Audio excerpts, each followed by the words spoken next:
Now I want to talk a little bit about maca. Maca is a plant with which I've been involved deeply since 1998. And I believe that this is one of the greatest and healthiest of all possible plants. It's a cruciferous plant. It grows at very high altitude. And when I say very high altitude, yeah, you can grow it at 11,000 feet, but it really likes 13, 14, 15,000 feet altitude. So it grows in the Andes, it grows in Peru, and it grows in Bolivia. There's a great trade of maca in Peru, and there is not a substantive trade of maca in Bolivia except for personal use. But this is what it looks like up in the high Andes, okay? It's lousy weather pretty much all the time. The soil is not that good. The wind will chap your face off. The sun will burn you in about 15 minutes. It's just kind of a hostile environment, and yet there are entire populations of people that live up there, and they cultivate maca as they've been doing for 2,000 years. Maca produces this kind of frilly rosette that grows very low to the ground, and it provides a variety of benefits that we know from traditional use going back the couple thousand years that it's been cultivated. And as repeated by bodies like the International Potato Institute and various scientists around the world, it increases energy, it increases stamina, it boosts libido, it defends against stress, and it relieves uncomfortable symptoms of menopause, including night sweats and other things that women do not enjoy as they go through that process. Maca is a food. I've brought reporters up to the Andes. No reporter more timid than one from CNN who was just so deathly afraid of trying anything that wasn't being served in a midtown restaurant she could barely control herself. And when we were served maca cake, which is like one of the best things you can possibly eat, yes, it's vegan, it's gluten-free, it's everything. You know, it's all the right stuff, okay? It violates nobody's principles. Just delicious. Just delicious. They make breads, cakes, cookies, pies, hot drinks, cold drinks, soups, gravies, stews, everything out of maca. Infants eat it every single day. This is safe as rice. This is beyond safe. So, and it imparts these very interesting benefits. It takes a little bit of work to get up there. The main road is a road that's mostly populated by mining trucks. And especially when you're going down and you've got an 80-ton mining truck behind you loaded with pieces of rock half the size of your house, it's a little spooky.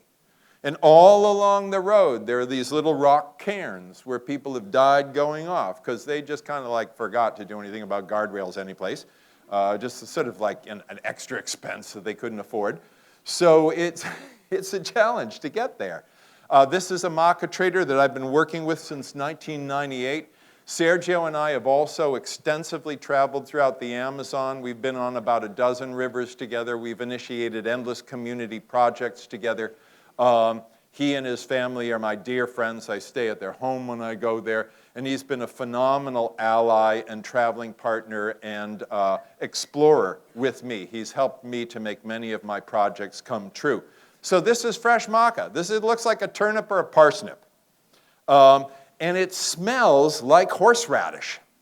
When you break it open, it's got this kind of funky, sharp smell. When you dry it, and the scientific drying method is very simple. When it is that hard, it's dry. Okay? It's very simple. When you can't press your thumbnail into it, just as I can't on this piece of wood, it's dry enough. And then it is ground and grated into flour, and then it's made into 1,000 different things. This is, since the popularization of maca, starting 98, there has been a tremendous economic boom up in the Andes. Projects that I've been involved with and others have helped with things like paving road, bringing in electricity, helping people to have heat in their homes, improving the school, buying school uniforms for kids, setting up free dentistry, medicine, paying teachers more, a lot of community activities. And people have, in various communities where there's a strong concentration of maca growers and dryers and processors, they have really flourished as a result of this trade. And it means they can have some of the comforts that we have. It's very romantic to imagine Amazonian natives running through the forest with spears in their hands and little grass skirts, chasing animals on the hunt. That's not happening, folks. Every Amazon native I know has a cell phone. For real. And they have satellite dishes on their houses. And they want flush toilets. They don't actually think it's really fun to crap in the woods. They want plumbing. They don't really want to have to walk a long distance to get fresh, potable water. This whole romance we have is just a fantasy. The world has changed all around us. And so, as these people gain some economic benefit, they get nicer clothes. After about 4 years in the maca trade, I went back up there. Everybody had better clothing. The kids had better clothing. The adults had better clothing. They didn't have holes in their coats anymore. And it was like, good, good. And it has just gotten better. And now many of the kids have gone to college. And this is a wonderful thing. These two women I've been photographing since 1998. Every time I turn a camera on them, they just burst out laughing. They can barely stand it. There's that funny gringo guy taking a picture of us again. How funny can it get? We know a lot about the nutrition of maca. We know that it's high in natural carbohydrates. It's got about 12% protein. It's rich in minerals. It is the only known source of two novel groups of compounds, the macamides and the macaines, which seem to be responsible for the stamina-enhancing, mood-promoting, sex-enhancing benefits of maca. Maca harvesting is all performed by hand. The whole community goes out there. Everybody's out there. Now look, I am not a fan of child labor, okay? And I think children should never be forced to work. But, when you see whole communities out doing the olive harvest, whole communities, and the kids running around having an absolute blast. And when they get asked, like, could you bring that basket over the scale? They're like, yeah, because they want to participate. They want to be part of it. This is a big event. So I'm not suggesting we should take a different look at child labor laws, but I am saying that in communities where you have this kind of thing, where the biggest thing happening all year out there is the harvest, you got everybody out there. You got the grannies, you got the grandpas, you got the little kids, you got everybody. And it's a wonderful community scene. Maca is life for these people. It is nutrition. It is economic benefit. It is their way out of poverty. They have to clean it by hand, typically stack it in a solar dryer, store it if there are a few good, clean warehouses up in the Andes. A lot of people just store maca under their beds. That's the truth.